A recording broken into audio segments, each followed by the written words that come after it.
ఎక్కువగా ఎంత తక్కువగా వేసుకున్నా 20,000 అంతకు మించి కూడా 60,000 70,000 మెజార్టీలతో కూడా గెలుపొందుతున్న పరిస్థితులు మనం చూస్తే ప్రజలు అన్ని వర్గాల వారు కూడా ఇటు ప్రాంతాలకు అతీతంగా లేదా వర్గాలకు అతీతంగా మతాలకు అతీతంగా కులాలకు అతీతంగా కూడా ఎన్డీఏకి కూటమికి ఓటు వేశారు అనేది మాత్రం చాలా స్పష్టంగా కనిపిస్తోంది. ఇక ప్రస్తుతం మనం చూడొచ్చు ఒక బ్రేకింగ్ జనసేన పార్టీ అధినేత పవన్ కళ్యాణ్ పిఠాపురంలో ఘన విజయం సాధించారు.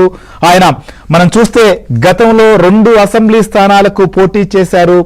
ఓటమి చెందినటువంటి పరిస్థితుల్లో ఆయన ఈసారి పిఠాపురంలో మాత్రమే పోటీ చేసినటువంటి పరిస్థితి.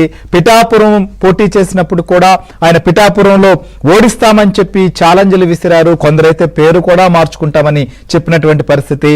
పవన్ కళ్యాణ్ ఘన విజయం సాధించినటువంటి పరిస్థితులు కూడా మనకు చాలా స్పష్టంగా కనిపిస్తున్నాయి. పిఠాపురంలో పవన్ కళ్యాణ్ కు భారీ మెజారిటీ కూడా ఈసారి ఆయనకి లభించింది. 70,354 ఓట్ల ఆధిక్యంతో వంగ గీత పైన ఆయన గెలుపొందినటువంటి పరిస్థితి. సో ఈ పిఠాపురానికి సంబంధించినటువంటి అప్డేట్ కూడా మనం చూద్దాం.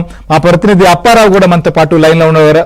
అప్పారావు, చెప్పండి, పవన్ కళ్యాణ్ సో మొత్తం ఆధిక్యం లభించినటువంటి నెంబర్ కావచ్చు, పిఠాపురంలో ఆయన చాలా ఏదైతే పోటీ ఎదుర్కోబోతున్నారు అని చెప్పి బయట ప్రచారం చేశారు, ఆయన ఓడించి తీరుతామని చెప్పి లేకపోతే పేరు మార్చుకుంటామని చెప్పి కొంతమంది సవాళ్లు విసిరినటువంటి పరిస్థితులు కూడా చూసాం. ప్రస్తుతం లభించినటువంటి విజయాన్ని ఎలా చూడాలి, ఆయనకి లభించినటువంటి ఆధిక్యం కావచ్చు, మొత్తం ప్రతి రౌండ్ లో కూడా ఎలాంటి పరిస్థితి కనిపించింది?